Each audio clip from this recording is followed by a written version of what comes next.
Hello বন্ধুরা, good morning. সবাই কেমন আছো? আশা করি ভালো আছো।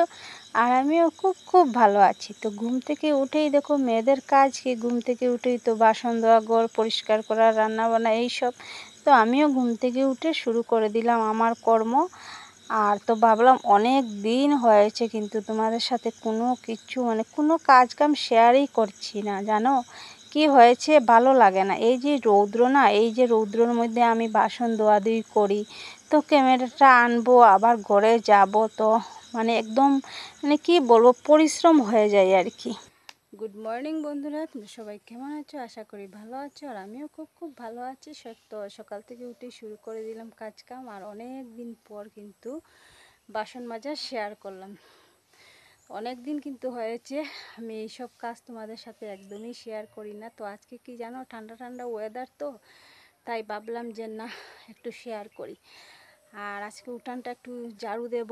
অনেক দিন হয়েছে, এই রৌদ্র থাকে তো আর ঝাড়ু দিতে পারি না। তো আজকে যখন ওয়েদার একটু ঠান্ডা ঠান্ডা, তো ভাবছি একটু হালকা হালকা ঝাড়ুটা দিয়ে দেবো। তো ঠিক আছে, দেখতে থাকো লাস্ট পর্যন্ত, ভিডিওটা স্কিপ না করে। আশা করি তোমাদের ভালো লাগবে।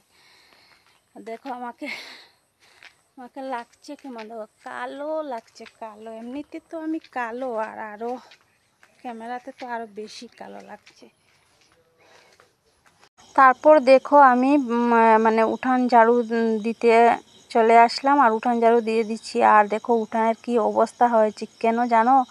এত ঘাস হয়, তো ভাবছি আরও কয়েকটা দিন যাক, তারপর মানুষ দিয়েই পরিষ্কার করতে হবে। আমি নিজে নিজে আমার দ্বারা অসম্ভব এই রৌদ্রের মধ্যে করাটা। তো দেখো সকাল সকাল আমাদের এদিকে মাছ নিয়ে এসেছে, এখন বাজে 9টা। আর রোজ আসে আমাদের এদিকে লোকাল মাছ নিয়ে, আর যে ভালো ভালো মাছ থাকে। তো আজকে একটু কমই ছিল। আজকে তো অনেক লোককে তো দিয়ে দিয়ে এসেছে, তো তার জন্য এই যে লাস্ট এইগুলো আর কি রয়েছে। তারপরে দেখো আমি সোজা চলে আসলাম রান্নার দিকে। তো আজকে আমি পুঁই চচ্চড়ি করবো, শস্য বাটা দিয়ে পুঁই চচ্চড়ি করব। তো শস্যটা আজকে আমি শিলনোড়াই বাটবো, কেননা মিক্সিতে আজকে আমাকে পেস্ট করে দেওয়ার লুক নেই। আর আমি মিক্সি চালাতে এত ভয় লাগে, এই যে শব্দ একটা করে, এই শব্দটা আমার অনেক ভয় লাগে। তো আমি মিক্সি চালাতে পারি না, ভয় লাগে আর কি। তো দেখো এদিকে উলটপালট করে পুঁই চচ্চড়িটা আমি করে নিচ্ছি। আর জানো, কথা বলতে আমার মুখে একদম লেগে যায়, আমি কথা বলতেই পারি না। তো পুঁই চচ্চড়ি করব আর ডিম কারি করব।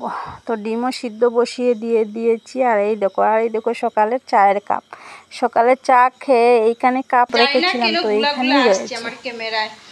তো পাতা রেখে দিলাম কেন জানো? ভাবলাম যে পুঁই শাকের রেসিপি একটা বানাবো আর কি, পকোড়া বানাবো। আমি দেখেছি ইউটিউবে অন্য অন্য লোকেরা পুঁই শাকের যে পুঁইয়ের যে পাতা আছে ওটা দিয়ে পকোড়া বানায়, খুব টেস্টি হয় খেতে। আমি একবার মনে হয় খেয়েছিলাম।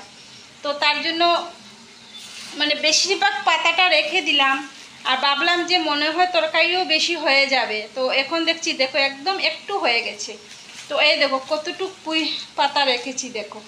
তো দেখি, আজকে তো করব না, কালকেও করতে পারবো না, কেননা কালকে তো সকাল সকাল এক জায়গায় যাব। আর কোথায় যাব নিশ্চয়ই দেখতে পাবে। তো দেখি পরশুদিন এসে হয়তো রেসিপিটা শেয়ার করব তোমাদের সাথে।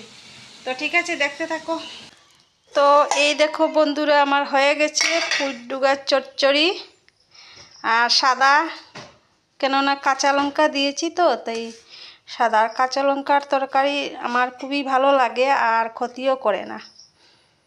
তো এই দেখো হয়ে গেছে। আর ডিমটা পরে বানাবো। আর রাত্রের ভাতও রয়েছে, তো ভাত এখন আর করব না। তো বন্ধুরা এই দেখো রান্না কমপ্লিট। এই দেখো ডিমের কারি, আর এই যে দেখিয়েছিলাম না, এই যে পুঁই ডুগি চচ্চড়ি আর ডিমের কারি। তো রান্না বান্না শেষ, ভাতও হয়ে গেছে। এখন শুধু বাসন ধুয়ে রান্নাঘর মুছে স্নান করে নেব। তো ঠিক আছে বন্ধুরা, দুপুরের মেনু দেখিয়ে দিলাম। তো টাটা, বাই বাই, সবাই ভালো থেকো, সুস্থ থেকো।